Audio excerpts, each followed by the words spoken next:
Magandang umaga. Ito na po yung update sa bahay natin na ginagawa. Project natin. Nalagyan natin yung flashing. L-flashing. Nalagyan na din ng saluro.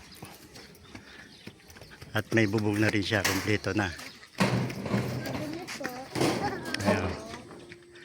Nalagyan na. Yung palmorod. Ayun, ba't na pagkakanto.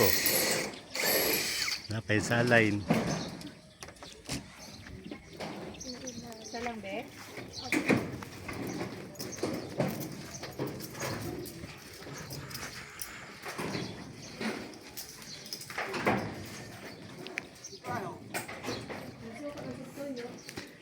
At nalagyan na rin po natin ng panel board. Ayan. 6 branches siya. Lagyan natin ng switch.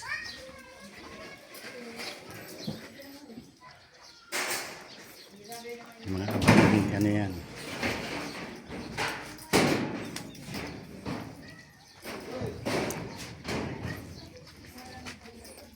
Bali, bago namin palitadahan, nire-rebukadahan muna para kapit na kapit ang simento.